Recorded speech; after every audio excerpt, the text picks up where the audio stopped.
Welcome, everyone, and thank you for joining us. My name is Tina Tehranchian, and I'm a plan giving consultant with Donor Motivation Program. And I'm very happy here to have Michelle Osborne, who is well known to all of you. She's the chair of the board of the CAGP and executive director of gift planning for the University of Toronto. And Michelle is much better equipped for this talk than I am with her beautiful Campfire background and her hat and her plaid shirt and like. Well, I'm a city girl. I have no Campfire in my place. So welcome, Michelle. Thank you for joining us. First of all, I wanted to thank Keith and Serena for coming up with the idea of these Campfire chats. I think they're brilliant, and I watched all the ones that have been done so far, and each of them is different in many ways. And hopefully you'll enjoy the one that we're having today. And I have to thank Zoom and all these video conferencing technologies as well to make it possible for all of us from all over Canada to join on these type of platforms. So talking about technology, Michelle, how has technology created new opportunities for donor engagement for you? Many organizations have started and picked up and accelerated their use of technology. So and it's kind of like COVID-19 is a historical moment, and we have pre-COVID things that we did and post-COVID things that we do. So how has it been for you? What things worked for you in the past? What are the new things that you've adopted that are working? And which ones do you think you will keep on doing?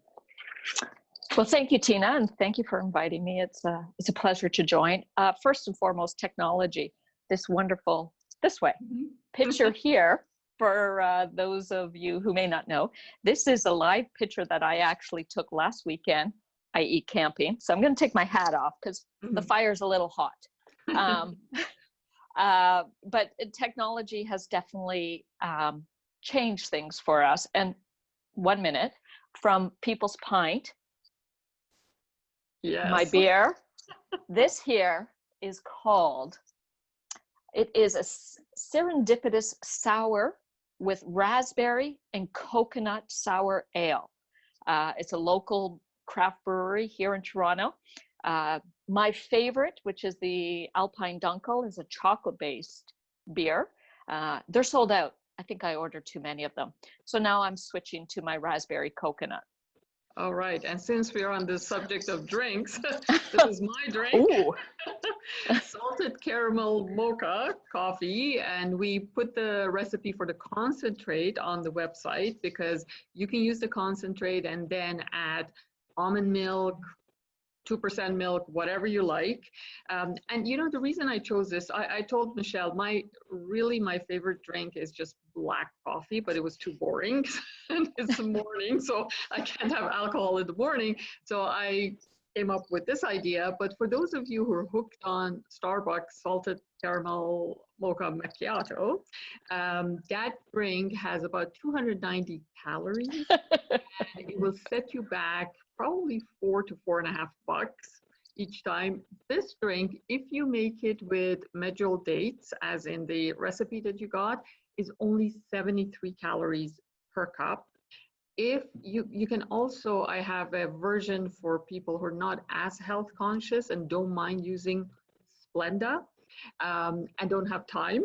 So if you're rushed, you can do it with Splenda as well. It'll take you a lot less time. And the calories actually will reduce to about 7 calories just for the concentrate, and then depending on the milk that you add on it.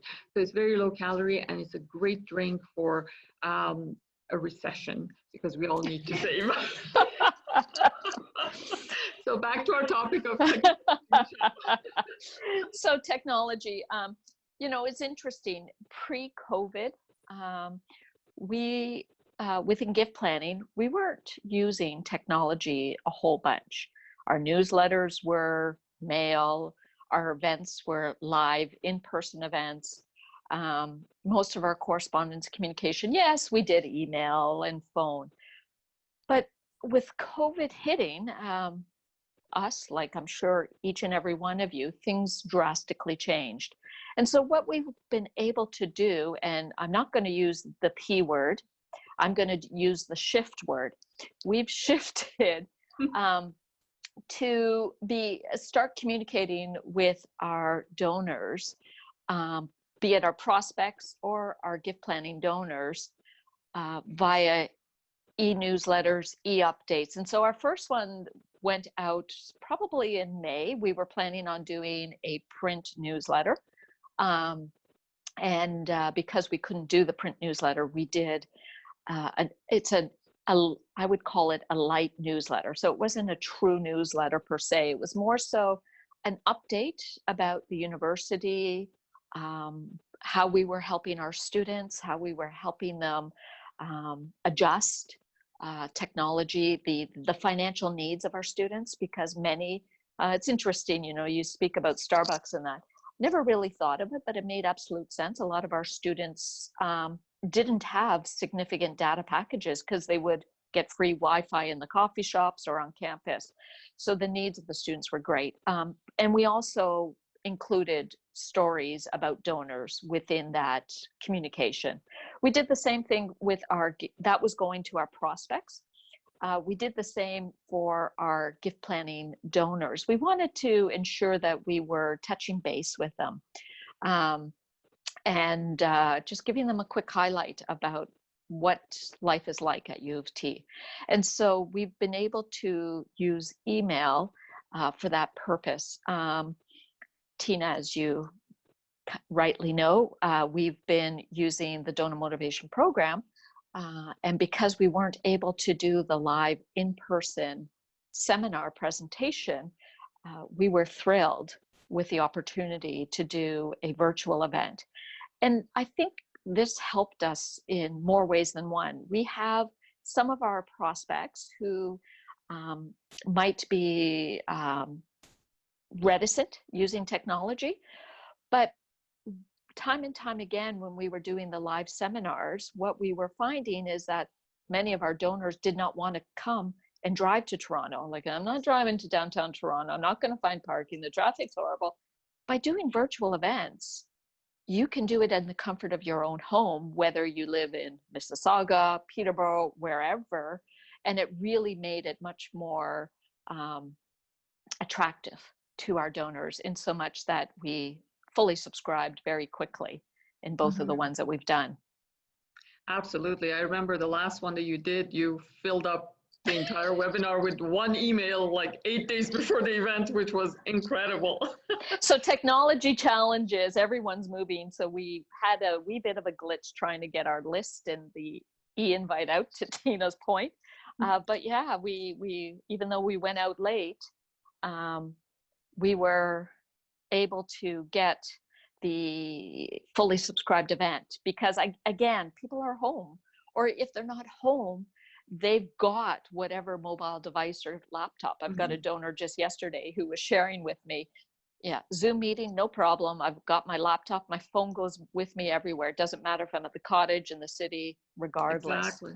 So you mentioned the fact that technology has allowed you to reach to further geographic areas and make the events accessible for people who would have never made it to a downtown meeting. And that reminded me of your donor, Sam, who attended our first webinar for business owners. Maybe you can share that story. Yeah, Sam is a fascinating story, and it's interesting. It kind of builds a little bit about from the summer school session yesterday about younger donors. So Sam attended the Donor Motivation Estate Planning Seminar. Sam, we learned, is only 26 years old, but wanted to attend this event because of business succession planning. What's interesting is you never really know your donors, your prospects, and opportunities that present themselves. So with Sam, as soon as we heard the age, we thought, oh, not a gift planning prospect. But what's interesting is his story. He is looking to endow a scholarship at the university in honor of his father, and he wants to do it now because he wants his father to meet and learn about some of the students. What's also great and exciting is he has also shared that he would like to grow it over time. So I firmly believe that our 26-year-old gift planning new prospect is truly a great prospect. So again, you know, these opportunities are presenting themselves regardless of age. And it's really exciting to have these conversations. Very true. And if you remember, he lives out in Peterborough, and he would have never been able to come to an in-person seminar. So the webinar and the technology definitely helped in that regard. Yeah. Now, what's also interesting is he shared with me, so he was working, and he said what was great about it, to your point, I didn't have to commute, and I could listen to it while I was working. But picked up on a lot of the key points. He actually made notes as he was working and listening. So, you know, this wonderful multitasker.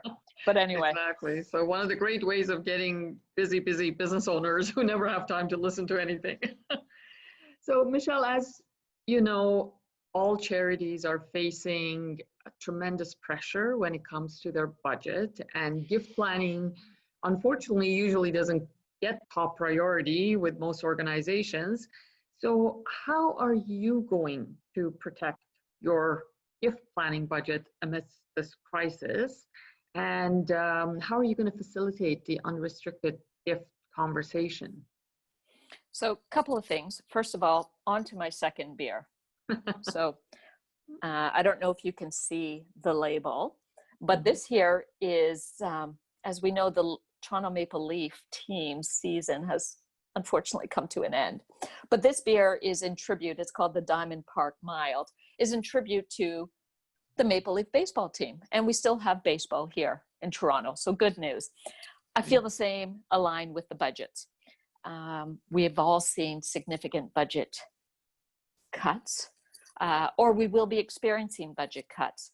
And so my Toronto Maple Leaf story is similar to the news about my budget. We will see cuts, but I think the good thing about gift planning and what we should be doing as gift planners is continuously demonstrating telling the story about how we are having conversations, the donors that we're reaching, and making sure that gets up to senior management. Because without these stories, we don't have cash on the table. But these great stories, you know, one of my stories with John, you may recall, Tina, yes. John A., you know, as Lori mentioned in her session yesterday in the summer school, it's what we're trying to do, and this is a story that I do share with senior management, is the story of it's not an either or, loved ones receiving the estate gifts or charities receiving, it's both. And so John is a perfect example of this, where John and his wife were leaving everything to nieces and nephews. And having attended the seminar, learning a little bit more about gift planning, they took a step back and they realized, you know what, nieces and nephews don't need all of it. And there are causes that are important to us. And so what they have done is they've updated their estate plans, and now there will be a six-figure gift coming to the university as a result of this. And so these stories are what I bubble up to protect my budget, to remind people the value, the importance, and the magnitude these gifts are. You know, it's not just a $5,000 or $1,000 gift. These are six-figure gifts that absolutely. Are coming to be. And part of the other piece is that you've touched upon it, Tina, that unrestricted. Mm-hmm. Many of our organizations have suffered quite significantly as a result of COVID. And unrestricted dollars are what have been saving many mm-hmm. charities. And that's the message that we keep on getting out. And gift planning avails us with the opportunity to have those unrestricted gifts, because the timeline, we're not sure what the priorities and the needs will be at the time the gift comes to fruition, if it is a future gift. And so these two gifts that John is making and his wife for U of T are unrestricted to the faculties that they both graduated from. And these are joyous gifts, because I don't know what the future holds, but I know I want to support this faculty, and that the dean of that faculty can make the decision of what's the highest need when my gift comes to fruition. Absolutely. And I'm glad you brought up the story of John, because the other thing that was very interesting to me about John was that he had been dealing with two big bank brokerages all his life, and he was quite happy with the financial advice that he was getting, but none of these advisors had ever talked to him about philanthropy, whereas he was a very philanthropic person. And this was a couple with no children who are definitely open to thinking about leaving money to charity, and just talking to them about the simple strategy of designating charity as beneficiary of their RIFs, that opened up all sorts of possibilities. So yeah, that was definitely a good story that you remembered. So we were talking, Michelle, recently, and you mentioned that one of the things that you used to do in the past and you're still continuing to do during this crisis are discovery calls, and how you have found them to reveal important information and open up opportunities. Could you expand on that, please?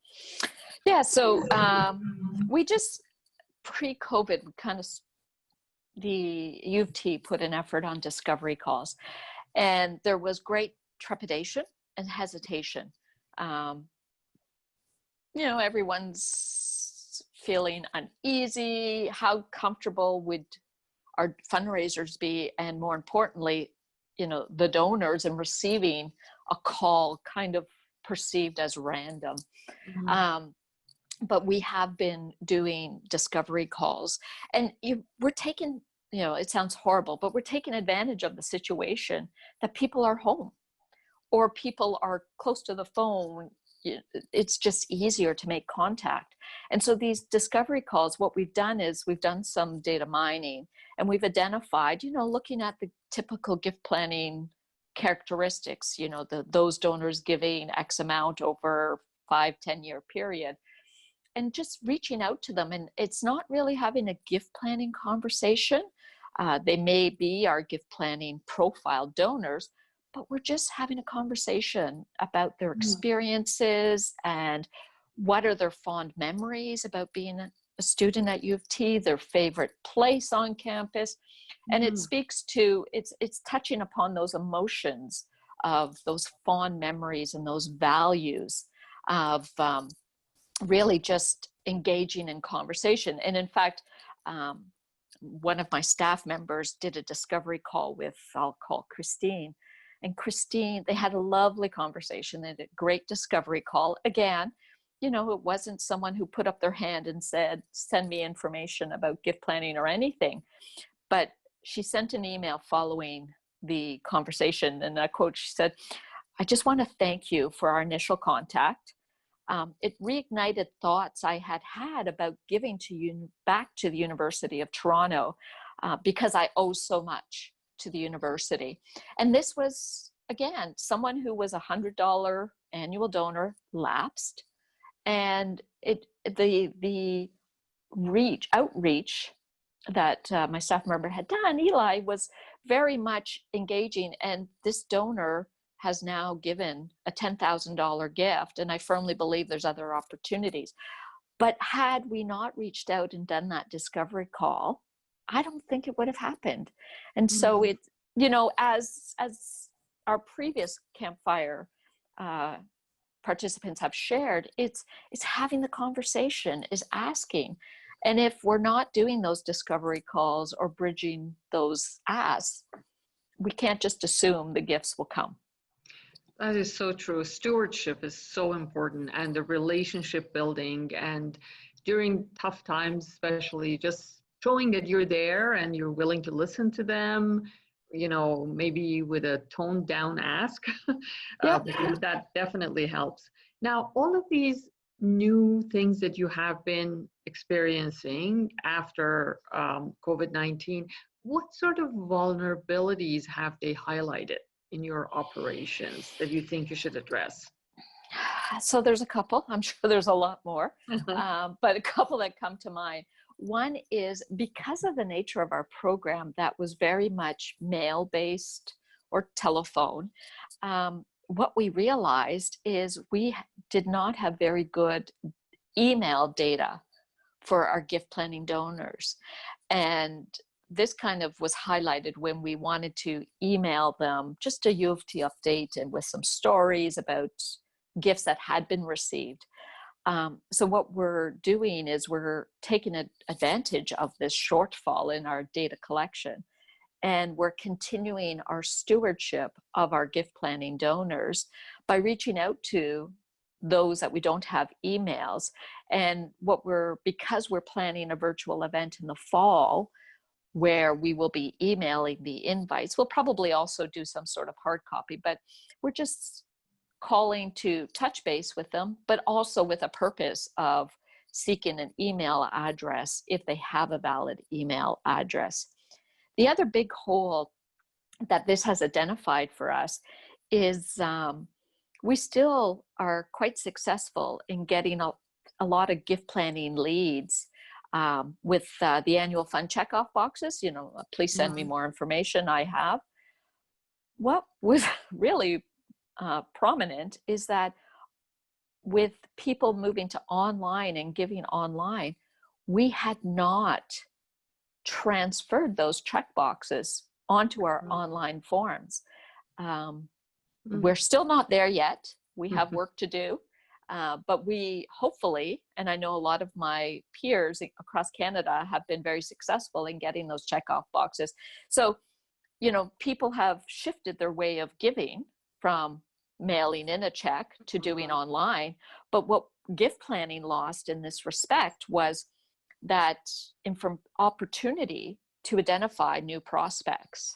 And I just saw in the chat, there's a couple of different individuals saying thank you calls is another great way of engagement. I think you're absolutely right. It's that stewardship, that thank you, that just having the conversation. We're not just there to receive their support. We're there for them as part of our family. I think any excuse you can find to connect with your donors that is not just about soliciting gifts is a great idea. So the fact that, you call them to get their email address because you want to invite them to a webinar, that's fantastic. You're giving back to them. When you're thanking them, it's all about them. It's not about your needs. So absolutely makes sense. Now, Michelle, how do you see things for gift planning for University of Toronto going forward? Yeah, so I think, the timing is, not to say COVID is great, because it's not. Living with the same 3 people under this one roof has been trying. But I think this is gift planning's continued opportunity to shine. The conversations are sometimes deferred, many times are deferred, sometimes current, but because the conversation with major gifts or whatever form of giving, be it an event, but it's current requests. Gift planning is potentially in the future. And so I think we're very well positioned in these economic times and hardship to have those conversations of asking donors to make a commitment to, in my case, the university, but it's not now. So, for major gifts, it's converting that no, not now to no later. Or it's that donor who wishes to do something, but especially because of the markets, even though they're going up, there's still uncertainty. It's really taking that step back and saying, we know you want to support us. Would you consider including, the direct beneficiary of a RIF or a gift in the will? And so I firmly believe that there is a great opportunity for gift planning. And the success of the team in having calls and booking gifts still during this period. We talked at the beginning of COVID about people doing reactionary wills. I firmly believe with the last couple of conversations that I've had, we've moved into a space of reflective estate planning. So we've lived through it a little bit. And so now people are thinking about what's important to them. And I know I need to do the will, and the lawyers' offices are starting to open up a little bit more. I should do it, but what's important to me? So I think for gift planning at U of T, we're very well positioned. Mm-hmm. And fortunately, we still have leadership support in this area. There's always going to be that tension. I know. Absolutely. But, you know, I agree with you. I think it's a very exciting time for gift planning. And actually, history has shown that during recessions, gift planning can be a major source of funding for organizations, especially for universities and hospitals and all that. So my last question, and probably the one that everybody is interested in hearing about, not that they were not interested about that in the other ones, is how has CAGP's strategic plan adapted? And how will you continue to nurture our network at CAGP? Yeah, so thank you. As you know, CAGP just delivered its five-year strategic plan. What's interesting is, you know, CAGP and its mandate for education and knowledge, both from the charity advisor and Canadian perspective, that's still strong. And so I think we're probably more, we're needed that much more in the community and in Canada than ever before.